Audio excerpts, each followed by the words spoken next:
이렇게 기도하고 있는 이 멕시코 단기 선교를 이제 본격적으로 이제 준비할 때가 아닌가 생각을 합니다. 6월 말에 우리가 출발을 해서요, 7월 초에 걸쳐서 우리가 멕시코 단기 선교를 가고자 합니다. 우리가 계속 룻기 말씀을 가지고 우리가 은혜를 나눴는데, 제가 특별히 전도 선교 주일이라서 기도하는 가운데 하나님께서 오늘 이 본문의 말씀을 저에게 주셨습니다. 여러분, 이 오늘 본문 말씀은 사실 전도 선교에 관한 그러한 말씀일 뿐만 아니라 우리 신앙생활의 전반적인, 그래서 우리의 그 새로운 그런 패러다임을 요구하는 그러한 말씀입니다. 오늘 이 말씀을 가지고요, 다시 한번 좀 하나님을 가까이 붙잡는, 그래서 하나님 앞에 더욱더 깊이 헌신하는 그러한 여러분이 되시기를 바랍니다. 예, 우리 인류 역사를 우리가 들여다보면요, 특별히 이 생산성, 여러분 이렇게 무엇이 만들어지는 이러한 과정을 통해서 그 역사를 거슬러 보면 수렵 생활이나 아니면 이 농경 생활 같은데, 이런 경우에는요, 특별히 심은 대로 모든 것을 거둬들이는, 자기가 노력한 만큼 무엇을 얻는 그러한 시대가 바로 이 농경 시대였습니다. 그러다가 이제는 여러분 근대에 들어와서요, 여러분 아시겠지만 산업혁명이라는 것이 여러분 일어나게 되죠. 기계가 발명이 되고 또 공장이 세워지게 되고 또 자동화 시스템이 도입되게 되었습니다. 이때부터 작은 것을 투자해서 뭔가 많은 양을 만들어내는 이러한 그 시작이 바로 산업혁명부터 여러분 시작이 되었습니다. 이러한 그 경제적인 원리가요, 삶의 모든 전반에 파급되게 됩니다. 그래가지고 우리가 적은 노력으로 내 음식도 먹고 어떠한 일도 하는 것을 여러분 추구하지 않습니까? 그때부터 이제 여러분 우리가 잘 아는 이 냉동식품이라는 게 생기고요, 또 이 패스트푸드라는 게 생기죠. 여러분 패스트푸드가 뭡니까? 적은 노력으로 빠른 시간 내 음식을 먹을 수 있는 장점이 여러분 패스트푸드지 않겠습니까? 그래서 여러분 3분이면 완성, 3분이면 오케이, 뭐 이러한 패스트푸드도 있고요. 요즘은 3분도 안 걸린다 그러죠. 1분이면 오케이, 뭐 이러한 식품도 여러분 생겼다고 합니다. 이러한 그 전반적인 이 빠름, 무언가를 적게 노력해도 많은 것을 얻을 수 있는 이러한 시기가 시작되면서 이 흐름이 모든 사회 전반에 이렇게 넘치게 되었습니다. 그러다 보니까 이 사회적으로도 이슈가 되고 있죠. 어떻게 하면은 적은 것을 가지고 큰 것을 얻어낼 수 있을까? 좀 더 빨리, 좀 더 많은 일을 행할 수 있을까 하는 것이 이 현대에 와서 모든 사람의 그러한 흐름이 되었습니다. 그러다 보니까 요즘 여러분 유행하는 그러한 유행어도 생겼죠. 이 신조어라 그러죠. 말들이 새롭게 만들어지는 그러한 단어가 생겼는데, 그 중에 하나가 뭡니까? 바로 대박이라는 거. 대박. 대박 났네. 저 집 대박이네. 뭐 이런 말을 이렇게 쓰는데, 얼마 전에 이 박근혜 대통령이 또 그런 말을 했잖아요. 통일은 대박이다.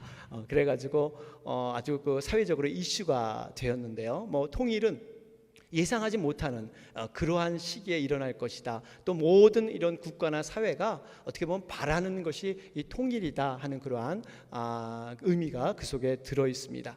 우리가 이러한 사회적인 흐름, 여러분 이러한 것들이 정말 이 현대에 와서 과연 우리가 영적인 부분에서도 이 믿음적인 부분에서도 이러한 대박이라는, 적은 노력으로 큰 효과를 얻을 수 있는 이런 것이 과연 적용될 것인가, 우리는 믿는 자로서 한번 곰곰이 돌아봐야 합니다.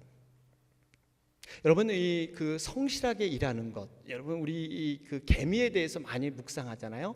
이 성경에서도 개미에 대해서 너희들 지혜를 배워라 뭐 그러면서 이 개미를 참 연구해 보면요, 참 배울 것이 많았던 시기가 우리 과거에 있었죠. 그래서 여러분 개미와 배짱이 시리즈, 여러분 그 우화 아시죠? 우리 좋은 유치원을 나오셨다든지 좋은 초등학교 나오신 분은 아마 아실 거예요. 이 개미와 배짱의 비유. 여러분 이 개미는 여름 때 열심히 일을 합니다. 자기가 이 겨울 때 먹을 양식을 위해서 열심히 수고를 합니다. 그런데 여러분 배짱이는 어떻습니까? 그냥 그 여름에 좋은 날씨에 기타를 치면서 띵가띵가 하면서 이렇게 인생을 즐기면서 이렇게 살아가게 되죠.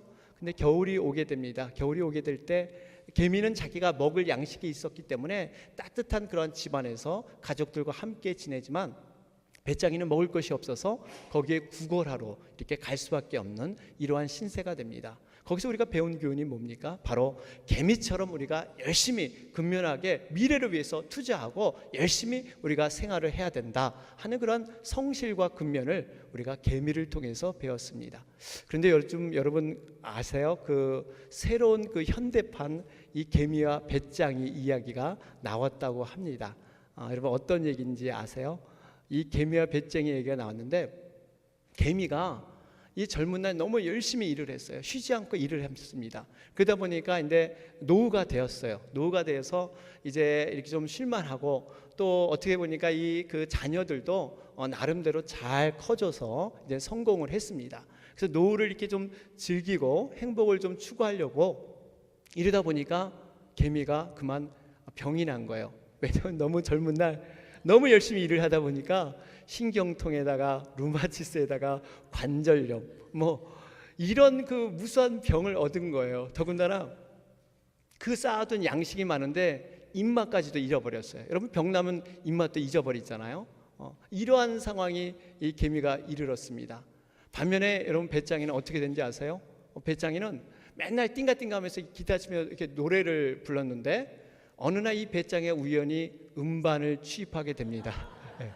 그 음반을 취입했는데 그게 대박이 난 거예요. 빌보드 차트 1위 막 이렇게 떠버린 거예요. 그러다가 이 배짱이가 한순간에 100만 장자가 되어버립니다.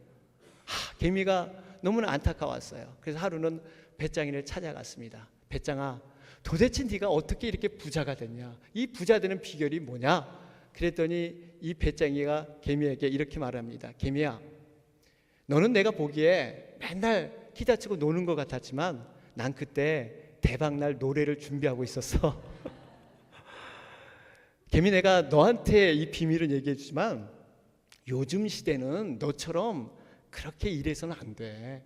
적당히 그 기회를 잘 타야 돼. 너처럼 일해봤자 몸만 축내. 뭐 이런 말을 던졌다고 합니다. 여러분 이것은요 단순히 어떻게 보면 현대판 이 개미와 배짱의 이야기가 아닙니다. 굉장히 의미 있는 얘기예요. 이야기는 현대의 잘못된 현실들, 이런 잘못된 세상의 이야기를 풍자하는 그러한 이야기라고 우리는 볼 수가 있습니다. 여러분 이 현대판 배짱이를 여러분 어떻게 생각하세요? 과연 이 배짱이처럼 우리가 적당히 기회를 타서 노력하지 아니하도 어떠한 인생의 대박을 맞이할 수 있는 이러한 것이 우리에게 적용될까요? 어쩌면 세상에서는 가능할지 몰라요. 제가 우연히 신문을 보니까 어떤 분이 그 이 포춘 쿠키인가요? 거기 이렇게 중국집 가면 주는 그 숫자, 그걸 가지고 진짜 로또를 샀대요. 그랬더니 200만 불에 당첨이 됐대요. 한순간에 그걸 사가지고 뭐 한순간에 이렇게 대박 나는 경우가 세상에는 가끔 간혹 있을 수가 있습니다. 그런데 적어도 우리 믿음에 있어서, 영적 생활에 있어서, 하나님의 원리에 있어서는 이러한 노력 없는 대박은 있을 수 없다 하는 것이 성경의 말씀입니다. 오늘 본문은 말씀하고 있잖아요. 사람이 무엇으로 심든지 그대로 거두리라. 육체를 위하여 심는 자는 육체로부터 썩어지는 것을 거두게 될 것이고, 성령을 위해 심는 자는 반드시 성령으로 영생을 거둔다. 콩을 심으면 콩이 날 것이고 팥을 심으면 팥이 난다 하는 것이 바로 영적인 진리입니다. 사랑하는 여러분, 여러분도 이 말씀을 비춰볼 때 우리는 과연 지금 현재 무엇을 심고 있습니까? 여러분, 무엇을 중심으로 우리가 정말 이 땅에 씨를 뿌리고 있습니까? 과거의 열매는요 분명히 우리가 돌이킬 수가 없습니다. 그러나 미래의 열매는 우리가 조절할 수가 있습니다. 어떻게 조절합니까? 현재 이 땅이라는 삶에서 우리가 믿음의 씨를 뿌리게 되면 그 씨를 통해서 미래의 열매가 하나님께서 보장하는, 하나님께서 책임지는 그러한 믿음의 열매가 맺힌다는 사실입니다. 그 말씀을 지금 분명히 우리에게 말씀하고 계세요. 오늘 특별히 이 본문 7절 말씀을 보면요, 그냥 단순히 이 심은 대로 거둔다 이 정도의 말이 아니에요. 원어 성경을 보면요, 어떻게 기록되면 이 가르라는 말이 있는데요, 이 앞에 확실히 단언컨대 꼭 기필코 이런 단어가 사실 이 안에 가미되어 있습니다. 근데 이 번역상 이게 지금 빠져 있는데요, 이게 다시 말하면 내가 확실하건대 단언컨대 너희들은 분명히 심은 대로 거둘 것이다 하는 말이 지금 이 말에 포함되어 있어요. 더군다나 하나님께서 뭐라고 하십니까? 자신을 소개할 때 나는 만홀히 여김을 받지 않을 것이다. 여러분, 만홀히 여김을 받지 않는다는 뜻이 어떤 뜻입니까? 쉽게 말하면 이런 뜻이에요. 내가 어떠한 존재로부터, 어떠한 대상으로부터 조롱받거나 내가 어떤 눈가림으로 속지 않겠다 하는 그러한 뜻이 바로 만홀히 여김을 받지 않는다는 뜻입니다. 그러니까 하나님께서는요, 우리들이 때로는 남을 속일 수가 있습니다. 어떠한 거룩한 모습으로, 어떠한 그 술수로 남을 속일 수가 있어요. 그리고 때로는 자기 자신조차도 스스로 속일 수 있습니다. 여러분 동의하십니까? 자기 자신조차 속일 수 있는 것이 우리의 모습이에요. 우리의 마음의 양심을 스스로 덮어버리고 싶은 이러한 육의 모습, 이것이 바로 우리들의 한계입니다. 우리들은 이러한 모습이 있을지라도 하나님께서는 그러한 것에 넘어가지 않겠다는 얘기예요.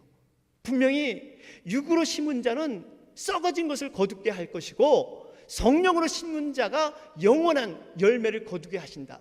분명히 심은 대로 분명히 거둔다 하신다는 것이 바로 하나님의 고백인 것입니다. 우리가 이러한 고백을 볼 때 과연 무엇을 심을 것인가? 하나님은요, 우리가 심는 것을 통해서 하나님은 그것을 사용하셔서 하나님의 일을 이루신 분이십니다. 요즘 우리가 묵상하는 이 사무엘상 말씀, 우리 새벽에 묵상하고 있지 않습니까? 거기 보면요, 여러분 사무엘서의 그 전체적인 흐름은 이런 흐름입니다. 어떠한 그 사람을 대조적으로 등장을 시켜요. 그래서 하나님께서 쓰시는 사람과 하나님께서 버리는 사람, 그리고 그 사람들이 과연 하나님께 쓰임 받을 때 어떤 기준으로 쓰임 받느냐 하는 것을 사무엘서를 통해서 나타내 주고 계십니다. 그 기준이 뭐냐면요, 자기 자신이 무엇을 심느냐, 자기 자신이 무슨 씨를 뿌리느냐에 따라서 하나님께서 그걸 보고 하나님이 평가하신다고 그렇게 말씀하세요. 그 기준이 뭐냐면요, 사무엘상 2장 30절 말씀입니다. 거기 오면 이렇게 기록되어 있어요. 나를 존중히 여기는 자를 내가 존중히 여기고 나를 멸시하는 자를 내가 경멸히 여기리라. 그러니까 하나님께서 심는 그 기준을 뭐로 보냐면 나를 존중히 여기는 자, 나를 경멸히 여기는 자, 거기에 따라서 내가 그 사람을 쓰고 내가 그 사람을 사용하는 그 기준이 분명히 달라진다 하는 것이 하나님의 가르침이십니다. 바로 그 예가 여러분 사울과 다윗이지 않겠어요? 또 그 전에 어떠한 사람이 있었습니까? 엘리 집안과 한나 집안, 바로 이 엘가나 집안이죠. 이 대조적으로 그렇게 비춰지고 있습니다. 여러분 엘리 집안은 제사장 집안이었는데요, 이 두 아들 홈니와 비느하스가 있었잖아요. 하나님을 경멸했습니다. 오직 하나님만이 받으실 그 제물의 삼지창으로 고기를 골라 먹었던 그러한 사람들이에요. 그것도 모자라서 이제는 강도짓까지 하잖아요. 제물을 가져온 사람들에게 그것을 강제로 빼앗느니, 더군다나 성전에서 봉사하는 여인과 동침하는 이러한 어처구니 없는 일을 그들이 행하게 됩니다. 오죽했으면 하나님께서 이렇게 말씀해요. 그들은 참으로 불량자고 예배를 경멸하는 자다, 이렇게 하나님께서 단언해 버리십니다. 그러니까 이렇게 악한 행위들이 결국 그 심은 씨앗대로 그들의 인생이 결론 나버려요. 그들의 인생이 정말로 심판을 맞이하게 됩니다. 그것이 언제 나타납니까? 블레셋과 전투할 때 나타나잖아요.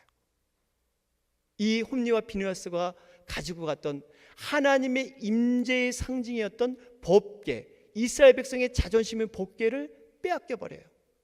그리고 그들은 거기서 죽임을 당합니다. 이 소식을 들은 그 아버지 엘리 제사장, 그 의자에 앉아있다가 그 소식에 충격이 봐서 그냥 넘어졌더니 목뼈가 부러져서 죽임을 당합니다.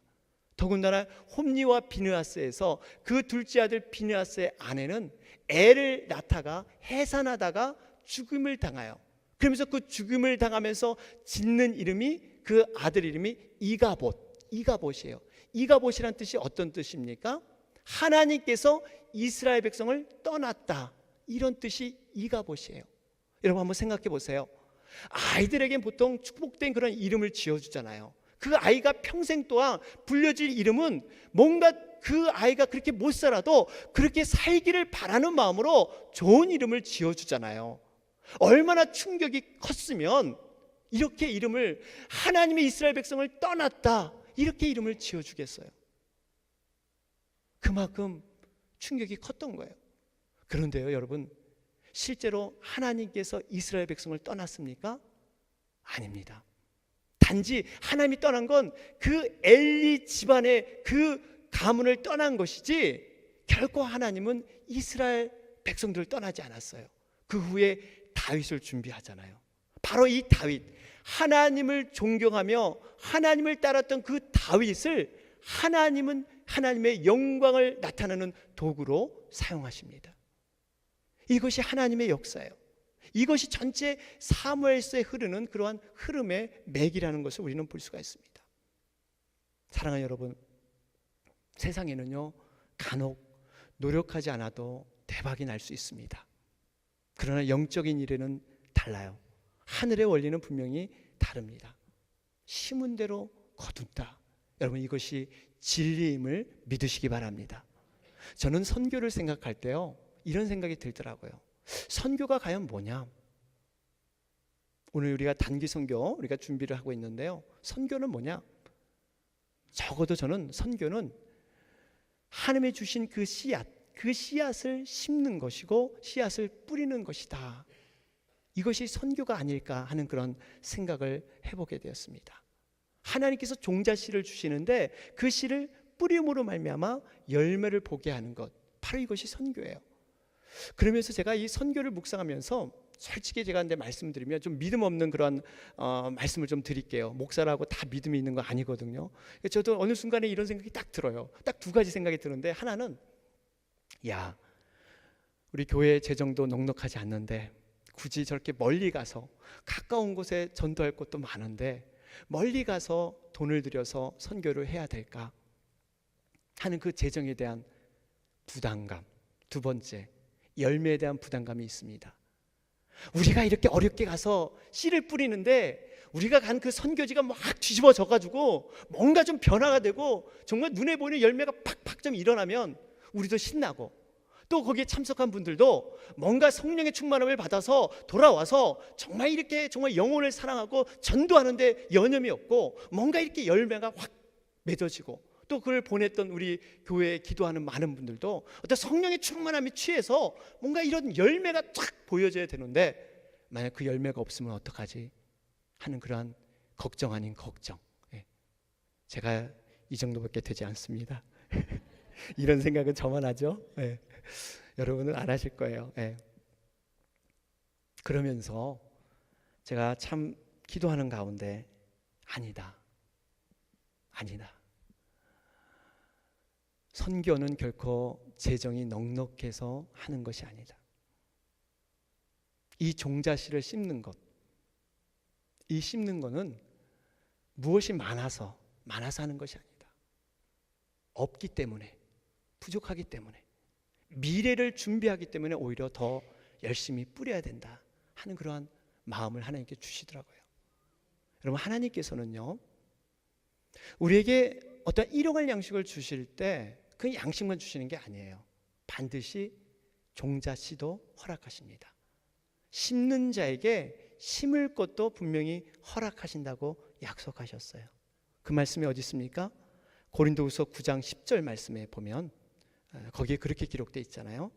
심는 자에게 씨와 먹을 양식을 주시는 이가 너희 심을 것을 주사 풍성하게 하시고 너희 의의 열매를 더하게 하시리니. 심는 자에게 무엇 주신다고요? 씨와 먹을 양식을 주신다 그랬어요. 그러니까 하나님은 단순히 먹을 양식만 주는 게 아니라 심을 수 있는 씨도 우리에게 함께 허락할 줄 믿습니다. 씨를 중요시 여기는 자, 심는 자에게 반드시 어떻게 된다고요? 풍성하게 하신다 그랬어요. 풍성하게 하신다. 여러분, 씨를 먹어버리면, 그 씨를 먹어버리면 미래가 없습니다.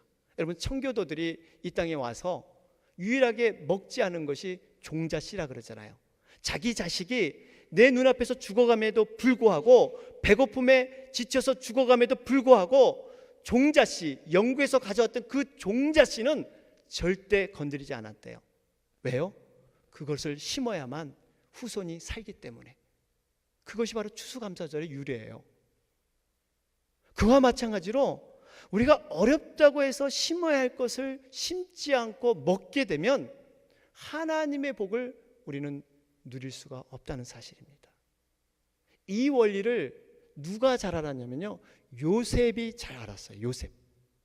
요셉이 왜 지혜로운 자고 왜 그 믿음이 있는 자면요, 그 씨의 원리를 그는 너무나도 잘 알고 있던 사람이 요셉입니다. 요셉이 꿈을 해몽한 대로 실제로 애굽에 흉년이 왔잖아요. 7년 풍년, 7년 흉년 그대로 왔는데요, 요셉이 이 7년 흉년이 되자 많은 그 애굽 백성들이 바로를 찾아왔습니다. 그 찾아오면서 어떤 사람은 내가 몸을 들여서 내가 노예 생활을 해서 내가 충성할 테니까 나에게 먹을 것을 좀 주십시오. 어떤 사람은 집이 있으니까 집을 받아 주십시오. 어떤 사람은 땅이 있으니까 땅을 받아 주십시오. 그러면서 우리에게 먹을 것을 좀 허락해 주십시오. 많은 애굽 백성이 찾아왔어요. 그럴 때 요셉이 한 행동이 있습니다. 여러분, 창세기 47장에 나중에 찾아보시면요, 요셉이 거기서 그 자리에서 바로 식량을 주지 않았어요. 그 자리에서 바로 식량을 준 것이 아니라 요셉이 준 것은 종자 씨였습니다. 씨를 줬어요. 씨를 주면서 너희들이 그 씨를 가지고 밭에 뿌려라. 먹지 말고 그 씨를 뿌려라. 그러면서 거기서 난 수확이 있으면 5분의 1을 바로에게 세금으로 바쳐라. 나머지 5분의 4는 너희를 위해서 사용하되 단 그 5분의 4 중에서도 종자씨를 반드시 남겨놔라. 이것이 요셉의 행함이었습니다. 요셉이 왜 이렇게 했을까요? 그냥 식량을 내줬으면, 식량이 없어서 그랬습니까? 아니에요. 식량을 많이 쌓아뒀어요. 식량을 내줬으면 깔끔하게 해결될 수 있는데 왜 씨를 줬을까요? 그것은 미래를 준비하기 위해서, 애굽인들을 통해서 바로 미래를 준비하게 하는 그런 현명한 지혜가 요셉에게 있었다는 사실이에요. 여러분, 사실 이 종자씨 원리는요, 엄밀히 말하면 선교에만 적용되지 않습니다. 왜냐하면 하나님께서는 우리 모든 삶을 주관하고 계시고 우리의 믿음이나 신앙적인 그 영역이나 모든 것을 하나님은 운영하고 계셔요. 그러니까 우리의 모든 삶에서 하나님이 주실 때 일용할 양식만 주시는 게 아니에요. 종자씨를 우리에게 허락하신다는 사실이에요. 물질에서, 시간에서, 사역에서, 건강에서, 가정에서, 모든 삶에서 하나님께서 허락해 주셨어요. 이게 하늘의 원리예요. 이게 하늘의 원리입니다. 우리가 왜 11조를 드리고 왜 헌물을 드립니까? 종자씨를 통해서 미래를 심는 작업이에요. 시간도 마찬가지예요. 왜 시간을 내서 헌신하며 봉사를 합니까? 주일 예배를 왜 우리가 첫날에 드립니까? 이 주일 예배도요, 우리가 주의 첫날에 드리는 거예요. 주의 첫날, 마지막 날이 아니에요. 그 첫날을 드림으로 말미암아 6일도 이 첫날처럼 우리가 살겠습니다. 이 종자씨를 뿌림으로 말미암아 그 열매난 것이 그대로 우리가 행하겠습니다 하는 고백이 바로 주일 예배에 있는 거예요. 이 모든 원리가 우리가 최선을 다해 심는 자, 적게 심는 자는 적게 거둘 것이고 최선을 다해 심는 자, 많이 거둔 자는 많이 그렇게 거둔다는 얘기. 사르밧 가부를 여러분 한번 생각해 보시기 바랍니다. 사르밧 가부를 보면요, 어쩌면 그녀는 심을 것이 없는 여인이었습니다. 있는 거라곤 단 하나, 마지막 먹고 죽을 빵가루 조금과 기름밖에 없었어요. 뭔가 심을 게 있어야 심는데 심을 게 없어요. 먹고 죽을 수 있는 조금의 양밖에 없었어요. 그런데 느닷없이 엘리야가 찾아오잖아요. 엘리야가 찾아와서 그건 나한테 바쳐. 나를 드려. 물론 엘리야 제사장에 드린 것이 아니라, 선지자에 드린 것이 아니라 하나님께 드리라는 의미죠. 하나님께 바치라 그래요. 그럴 때 사르밧 과부는 순종했어요.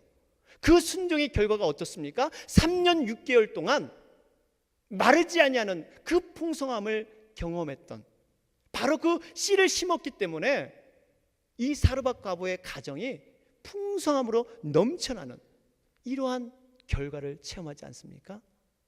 바로 이것이 씨뿌림의 원리입니다. 사랑하는 여러분, 선교는 다시 말씀드리지만 재정이 넉넉해서 드리는 것이 아닙니다. 오히려 부족하게 종자씨를 심는 그러한 사역인 줄 믿으시기 바랍니다. 또 하나는 제가 고민했던 바로 이 열매 부분이에요. 열매.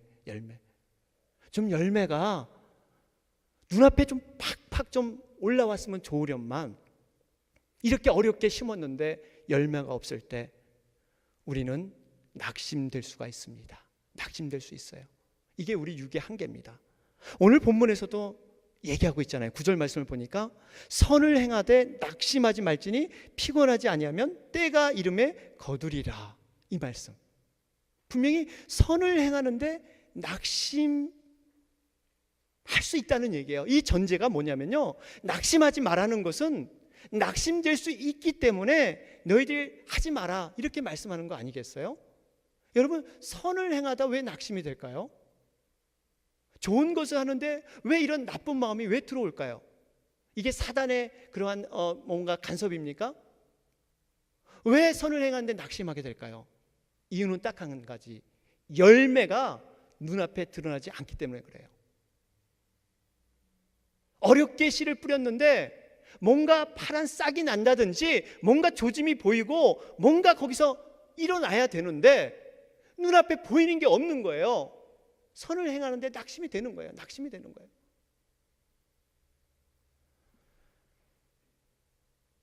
우리가요, 이 낙심을 어떻게 이길 수 있습니까?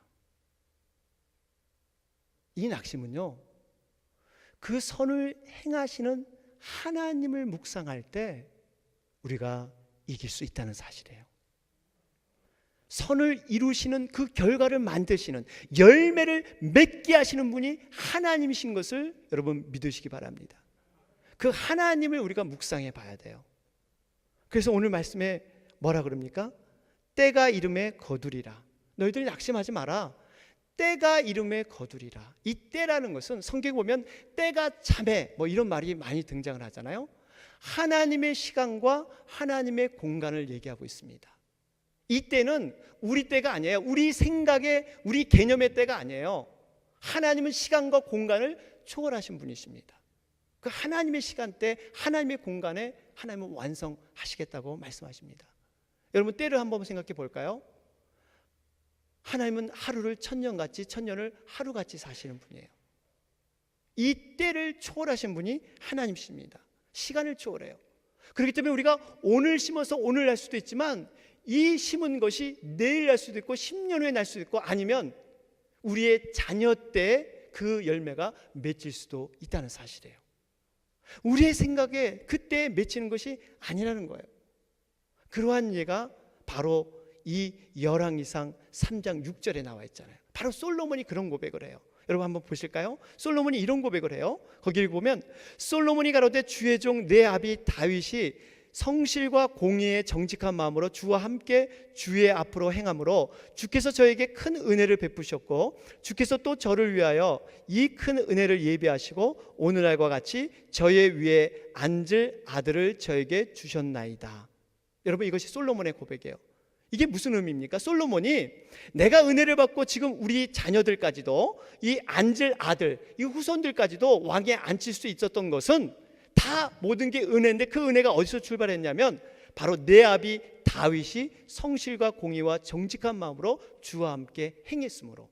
여러분, 이게 뭡니까? 아비가 제대로 심은 거예요. 믿음으로 심었더니 그 아들 솔로몬이 은혜를 받고 그 자녀까지도 은혜를 받았다 하는 것이 바로 이 솔로몬의 고백인 것입니다. 우리가 이걸 보면 정말 어떻게 우리가 심어야 할 것인가 하는 것을 다시 한번 깨닫게 됩니다. 또 한 가지 우리가 이 열매를 맺히는 공간에 대해서도 한번 생각해 봐야 됩니다. 이 공간은 분명히 하나님이 달리하세요. 하나님께서는 때로는요, 동에서 심었는데 서쪽에서 열매를 맺게 하세요. 때로는 남쪽에 심었는데 북쪽에서 열매를 맺게 하세요. 어떨 때는 이 사람에게 심었는데 저 사람을 통해서 열매를 맺게 하십니다. 우리가 전도할 때 여러분 많이 해보시잖아요. 이 사람을 위해서 정말 진정으로 기도를 했는데 우연하게 다른 사람을 통해서 영접해서 교회에 나오는 경우도 있습니다. 예수님께서도 말씀하셨어요. 너희들이 나를 위해서, 복음을 위해서 핍박을 받아라. 그걸 기뻐해라, 즐거워해라. 왜냐하면 너희 상이 바로 흠이니라. 그 상이 어디에 있습니까? 하늘나라. 이 땅에서 심었는데 하늘나라의 상급이 있대요. 너희가 죽도록 충성하라. 그리하면 생명의 면류관을 내게 주리라. 이 땅에서 충성을 했는데 생명의 면류관은 하늘에서 주신대요. 공간을 초월하는 겁니다. 이 땅에서 났다고 이 땅에 다 열매 맺는 것이 아니라 공간을 초월해서 하나님께서는 그러한 열매를 주신다고 약속하십니다. 사랑하는 여러분, 우리가 오늘 이 말씀을 바라보면서요, 이 단기 선교는 분명히 하나님이 하셨습니다. 선교를 시작하신 분은 하나님이세요. 그런 하나님께서 우리에게 종자씨를 주셔서 그것을 심으라고 말씀하세요. 하나님 나라는요, 반드시 심은 대로 거둘 줄 믿습니다. 육체를 위해서 심으면 분명히 썩을 것을 얻을 것이고, 성령을 심는 자는 성령의 열매를 맺게 된다 그랬어요. 땅에 묻혀서 씨가 썩는 경우는 하늘의 원리는 없다는 사실이에요. 세상의 원리는 있지만 땅에 제대로 묻혀서 그 심는 그러한 믿음의 씨는 반드시 열매 맺는다는 사실입니다.